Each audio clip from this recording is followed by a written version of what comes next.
Hello student, આજે આપણે આપણા અભ્યાસક્રમમાં જે આપણી સપ્લિમેન્ટરી લેસન 2 છે, અભિનય સમ્રાટ ઉપેન્દ્ર ત્રિવેદી. ઓકે, તો આજે આપણે આ ભણવાના છે. લેસનનું ટાઇટલ અભિનય સમ્રાટ ઉપેન્દ્ર ત્રિવેદી આપેલું છે, જેના લેખક છે કનૈયાલાલ ભટ્ટ. ઓકે, તો અહીંયા તમને પહેલાં જ કીધું છે અભિનય સમ્રાટ એટલે કે એક્ટિંગના જે સમ્રાટ છે, એક્ટિંગમાં જે ગુરુ છે, એમ કહેવાનો ભાવાર્થ છે. અભિનય એટલે કે એક્ટિંગ. તેમનું નામ છે ઉપેન્દ્ર ત્રિવેદી. લેખક એવું માને છે કે તેઓ એક્ટિંગમાં એટલે કે ઉપેન્દ્ર ત્રિવેદી જે છે તેઓ એક્ટિંગમાં ખૂબ જ મહારથી છે, ગુરુ છે તેમ. હવે આ જે ઉપેન્દ્ર ત્રિવેદી છે તેમણે ગુજરાતી જે બધી ફિલ્મ્સ છે તેમાં ઘણી બધી ફિલ્મ્સમાં કામ કરેલું છે. ઓકે, એટલે પોતાની એક્ટિંગ સ્કિલ સારી રીતે તેમણે બતાવેલી છે, એટલા માટે લેખક એવું માને છે. હવે કનૈયાલાલ ભટ્ટ વિશે આપણે પહેલાં જોઈ લઈએ. લેખક વિશે તેમનો જન્મ થયો 16/1/1965. હવે જે લેખક છે કનૈયાલાલ ભટ્ટ, તેમનો જન્મ ક્યાં થયો છે?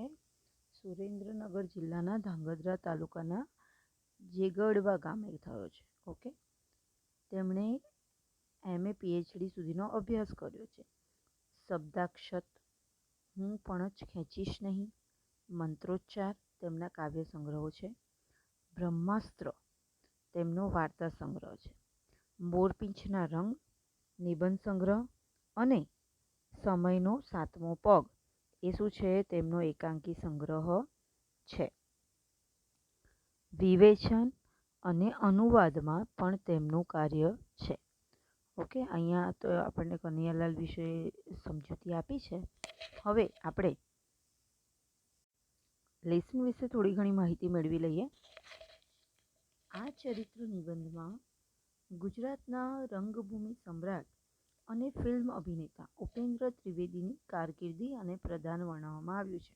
બરાબર, તમે ગૂગલ કરશો ને તો પણ તમે ઉપેન્દ્ર ત્રિવેદી નાખશો એટલે એમ બધી મૂવીઝ અને એમના ફોટોસ તમને જોવા મળી જશે કે તેઓ કઈ રીતના ઉમદા કલાકાર છે ગુજરાતી રંગભૂમિના. ઓકે, રંગભૂમિ, ફિલ્મ અને જાહેર જીવનમાં ઉપેન્દ્ર ત્રિવેદીના પ્રદાનને રસપ્રદ રીતે રજૂ કરવામાં આવ્યું છે.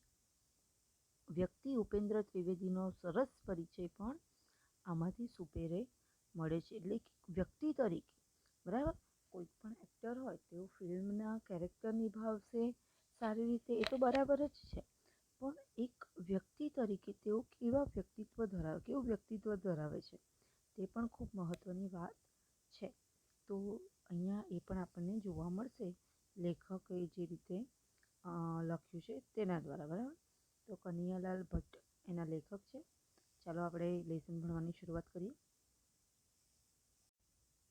ઓકે, ઉપેન્દ્ર ત્રિવેદીની પ્રતિભા એ નાટકના તખ્તા પર અને ફિલ્મોના પડદા પર અવનવા અજવાળા પાથર્યા હતા.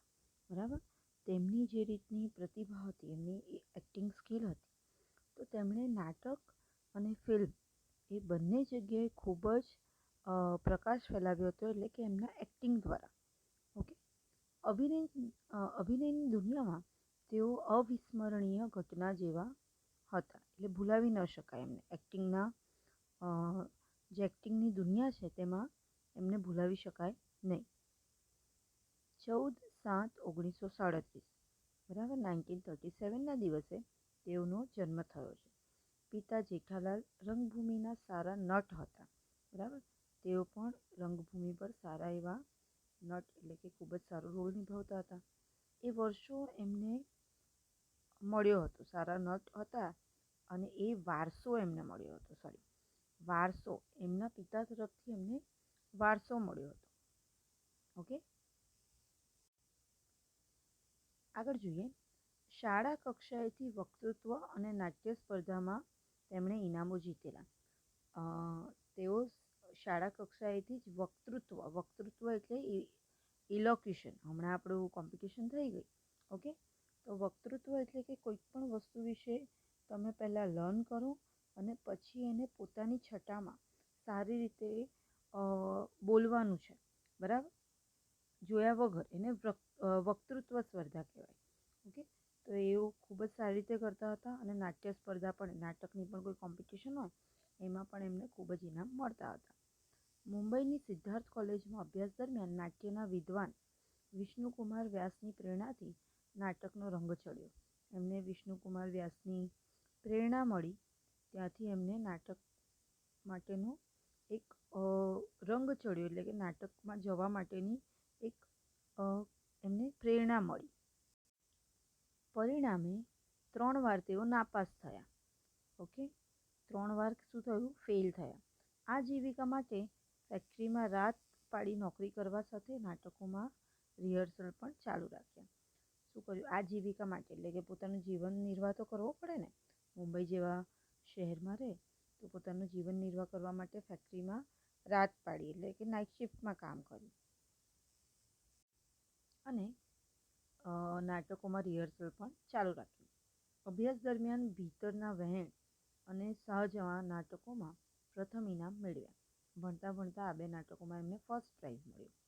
અભ્યાસ છોડી ઇન્સ્ટિટ્યૂટ ઓફ ડ્રામેટિક આર્ટ્સમાં પ્રવેશ મેળવી અભિનયના વિવિધ પાસાઓની ઊંડી તાલીમ પણ મેળવી. ધગશ, ધીરજ, નિષ્ઠા અને સચ્ચાઈના ગુણોથી જીવનના વહેણોમાં સફળ થયા. ઓકે, આ 4 ગુણોથી તેમના જીવનમાં તેઓ ખૂબ સક્સેસફુલ માણસ બન્યા.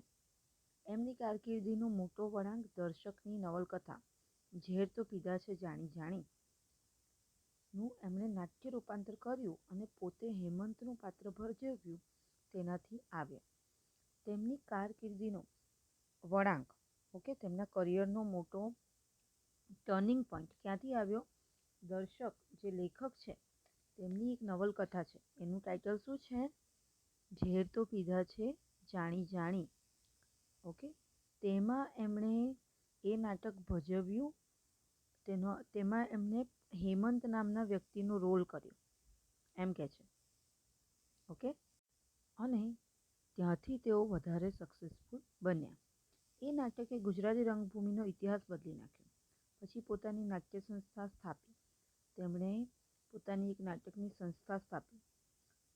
મેજર ચંદ્રકાંત, આતમને ઓઝલમાં રાખમાં, વેવિશાળ, કથાતારી વ્યથામારી, કવિ દયારામ જેવા અનેક નાટકોમાં અભિનય કરી ગુજરાતી રંગભૂમિને જીવન સમર્પિત કર્યું. તેમાં તેમનું અવિસ્મરણીય નાટક અભિનય સમ્રાટનું નિર્માણ કરી જુદા જુદા 6 પાત્રનો અભિનય કરી ગુજરાતી રંગભૂમિના ઇતિહાસમાં નવું શિખર સર કર્યું. હવે અહીંયા એમણે કયા કયા નાટકો ભજવ્યા છે તેની વાત કરી છે. ઓકે, તમે જોઈ શકો છો કે આ બધા નાટકોની વાત કરી છે અને ગુજરાતી રંગભૂમિને કેવું તેમણે સ્થાન આપ્યું. અને એમાં પણ એક નાટક જે છે અભિનય સમ્રાટ, એમાં એમણે 6 રોલ કર્યા, એમ કે છે 6 પાત્ર ભજવ્યા છે. ઓકે, અને એટલા માટે ગુજરાતી રંગભૂમિ ઇતિહાસમાં નવું શિખર સર કર્યું એમણે. બરાબર, ચલો આગળ જોઈએ. ત્યાં સુધીમાં ઉપેન્દ્ર ત્રિવેદીએ ફિલ્મોમાં નાના નાના પાત્રો પણ ભજવ્યા હતા, પરંતુ 1971માં મુખ્ય અભિનેતા તરીકે પહેલી ફિલ્મ જેસલ તોરલ, બરાબર, એની ફર્સ્ટ મૂવી છે, આવી અને ગુજરાતી ફિલ્મમાં તેઓ પ્રથમ હરોળમાં સ્થાન પામ્યા. એટલે કે હરોળ એટલે લાઈન. ઓકે, ગુજરાતી સિનેમામાં ફિલ્મોમાં તેમને એક મહત્ત્વના હીરો તરીકે સ્થાન મળ્યું. એમ ગુજરાતી ફિલ્મની પણ દિશા બદલાઈ ગઈ. પછીથી રાજા ભરથરી, રાણક દેવી, હોથલ પદમણી, ભાદર તારા વહેતા પાણી, માલવપતિ મુંજ, સંતુ રંગીલી, સોન કંસારી, વેરની વસુલાત, મચ્છુ તારા વહેતા પાણી, ભાદરને કાંઠે અને માનવીની ભવાઈ જેવી કૃતિ આધારિત ફિલ્મો દ્વારા તેમણે ગુજરાતી પ્રેક્ષકોના હૃદયમાં કાયમી સ્થાન મેળવ્યું. આ બધા જ મૂવી જે છે તે ગુજરાતી મૂવીઝ છે અને ઉપેન્દ્ર ત્રિવેદીજીના ખૂબ જ સારા ગણાતા મૂવી છે જે ગુજરાતી પ્રેક્ષકોને ખૂબ ગમે છે. ઓકે, તો એમના હૃદયમાં, પ્રેક્ષકોના હૃદયમાં ખૂબ સારું સ્થાન પામ્યા તેઓ. પ્રેક્ષક એટલે કોણ? ઓડિયન્સ. ઓકે. ગુજરાતી ફિલ્મને નવી ઓળખ મળી. તેમની ફિલ્મોમાં આખો પરિવાર સાથે બેસીને માણી શકે તેવી એમની ફિલ્મ હતી, બરાબર? ફેમિલી ફિલ્મ હતી, ફેમિલી આખી સાથે જોઈને સારી રીતે જોઈ શકે તેવી સુરુચિપૂર્ણ અને સંસ્કારી હતી. આ રીતે ગુજરાતી રંગભૂમિ અને ફિલ્મને તેમણે રાષ્ટ્રીય ઓળખ અપાવી. તેમના હૃદયમાં કલા ક્ષેત્રની જેમ જ ગ્રામ સમાજ અને સામાન્ય જન માટે પ્રેમ અને નિસ્બત હતા, બરાબર? તેમના ફિલ્મમાં ગ્રામ સમાજ એટલે કે ગામડાનું જીવન એવું પણ જોવા મળે અને ગામડાના જીવનમાં લોકો ભાઈઓની જેમ રહેતા હોય તે પણ જોવા મળે. તેમની લોકપ્રિયતા એવી હતી કે રાજકીય પક્ષો તેમને ઈચ્છે જ, બરાબર? એટલે કે રાજકીય પક્ષો પોલિટિક્સના જે પક્ષો હતા તેઓની એવી ઈચ્છા થાય કે આ લોકો અમારી પાર્ટીમાં આવે તો સારું. તેમને સાબરકાંઠાના ભિલોડા વિસ્તારમાંથી ટિકિટ મળી. તેઓ વિજેતા થયા. સરકારે તેમને ફિલ્મ વિકાસ નિગમના અધ્યક્ષ પણ બનાવ્યા હતા. એમને આ ખાતું સોંપ્યું, ફિલ્મ વિકાસ નિગમનું. પછીથી યુવક સેવા અને સાંસ્કૃતિક પ્રવૃત્તિ, શહેરી મકાન અને પંચાયત વિભાગના પણ રાજ્ય કક્ષાના મંત્રી પણ બન્યા. આ કામગીરીમાં તેમને સતત મહેનત અને કાળજી લઈને ગામડાના વિકાસ માટે કાર્ય કર્યું. તેમના પારદર્શક સ્વભાવને કારણે વિધાનસભાના ઉપાધ્યક્ષ પણ બન્યા.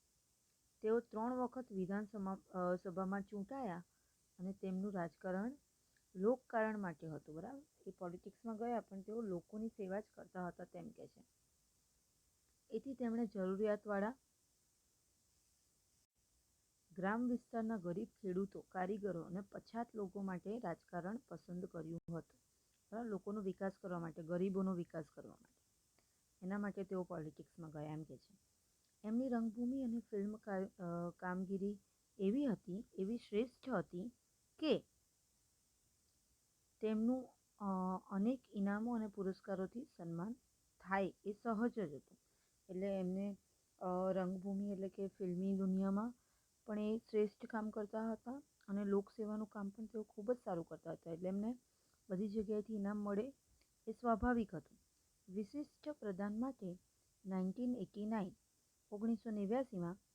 પદ્મશ્રી એવોર્ડ અને રાજ્ય સરકારના પંડિત ઓમકારનાથ ઠાકુર એવોર્ડ પણ 1992 એટલે કે 1992 મળ્યો.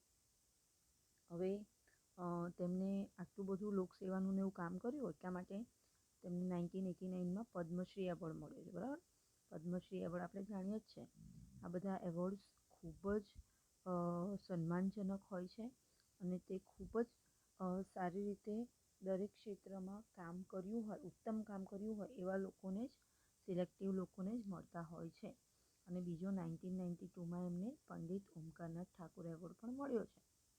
માનવીની ભવાઈ ફિલ્મ માટે રજત કમળ એવોર્ડ, ઓકે, આ પણ એક એવોર્ડનું નામ છે. તો રાજ્ય સરકારનો ગૌરવ પુરસ્કાર, લાઈફ ટાઈમ અચીવમેન્ટ એવોર્ડ અને દાદા સાહેબ ફાળકે એવોર્ડથી પણ તેઓ સન્માનિત થયા છે. આ બધા એવોર્ડના નામ છે. ગુજરાતના ફિલ્મ ઉદ્યોગના 2 દાયકા સુધી અભિનય, લેખન, નિર્માતા, દિગ્દર્શક તરીકે પ્રદાન કરવા બદલ 13 જેટલા ફિલ્મ એવોર્ડ પણ મળ્યા છે. 13 જેટલા તેમને ફિલ્મના એવોર્ડ પણ મળ્યા છે. અનેક નોંધપાત્ર વ્યક્તિઓ, કલાકારો, સાહિત્યકારો, ઉદ્યોગપતિઓ, સંતો સાથે તેમને અંતરંગ પ્રેમના સંબંધો હતા. એટલે કે આવા ઘણા બધા વ્યક્તિઓ કે કલાકારો છે, સાહિત્યકારો એટલે કે ઓથર છે, કોઈ પણ પોએટ છે, પછી બિઝનેસમેન છે, પછી સંતો છે, આ બધા સાથે તેઓ કેટલા એકદમ ખૂબ પ્રેમથી અને ખૂબ જ સારી રીતે તેમના સારા રિલેશન હતા એમ. એની સાથે જ સામાન્ય માણસને પણ તેઓ પોતિકા લાગતા હતા. પોતિકા એટલે કે પોતાના વ્યક્તિ લાગે એમ. કોઈ સામાન્ય વ્યક્તિને પણ એટલી સરળતાથી ને સહજતાથી તેઓ વાત કરતા હતા બધાની સાથે. ગુજરાતી, હિન્દી, અંગ્રેજી અને સંસ્કૃત ભાષાની ઉત્તમ કૃતિઓનું તેમણે વાંચન કર્યું હતું, બરાબર? કઈ ભાષાઓ? ગુજરાતી, હિન્દી, અંગ્રેજી અને સંસ્કૃત, બરાબર? આ બધી ભાષાઓમાં જે ઉત્તમ એટલે કે બેસ્ટ કૃતિઓ હોય ને, બેસ્ટ બધા ટાઇટલ હેઠળની કૃતિ તે તેમણે વાંચી હતી. કલા અને સંસ્કૃતિ વિશે પણ તેઓ સુંદર, પ્રેરક વક્તવ્ય આપી શકતા હતા. વક્તવ્ય આપવું એટલે કે તેના વિશે બોલવું. ઓકે, કલા અને સંસ્કૃતિ વિશે પણ તેઓ ખૂબ જ પ્રેરક, લોકોને પ્રેરણા મળે તેવું બોલી શકતા હતા, વક્તવ્ય આપી શકતા હતા. ઉપેન્દ્ર ત્રિવેદીએ દીર્ઘાયુ ભોગવી. દીર્ઘાયુ એટલે શું? લાંબુ જીવન. દીર્ઘાયુ એટલે કે લાંબુ આયુષ્ય, લાંબુ જીવન તેઓ પસાર કર્યું અને અનેક સિદ્ધિઓ હાંસલ કરી અને ચીરવિદાય લીધી. ચીરવિદાય લેવી એટલે કે મૃત્યુ પામ્યા. ચીરવિદાય લેવી એટલે શું? મૃત્યુ પામવું. તેઓ ક્યારે મૃત્યુ પામ્યા? 4/1/2015. ઓકે, ક્યારે મૃત્યુ પામ્યા છે તેઓ? 4/1/2015 તેઓ મૃત્યુ પામ્યા. ત્યારે તેમની ખોટ અનેક ક્ષેત્રમાં અનેક લોકોએ અનુભવી. બરાબર, તેમની કમી લાગી, ખોટ લાગી એટલે કે ઉણપ લાગી, કમી લાગી. 20મી સદીના ગુજરાતી રંગભૂમિના અનેક ચિત્રપટના મહાનાયક તરીકે ઉપેન્દ્ર ત્રિવેદી લોકોના હૃદયમાં ધબકતા રહેશે. ઓકે, સો સ્ટુડન્ટ્સ, આપણને ખબર છે કે સપ્લિમેન્ટરી લેસન હોય એમાં ક્વેશ્ચન આન્સર નથી હોતા, ફક્ત શબ્દાર્થ જ હોય. તો આ લેસનમાં પણ તમારી લેસન તમે સમજી ચૂક્યા હશો. તો હવે તમારે શબ્દાર્થ લખવાના છે. આપણે પાર્ટીશન ઓલરેડી કરાવેલું છે, તો બધા શબ્દાર્થ 2 ટાઈમ્સ લખવાના છે. ઓકે, તો 2 ટાઈમ્સ શબ્દાર્થ લખી નાખજો. ઓકે, આઈ હોપ તમને સમજ પડી છે. Thank you so much.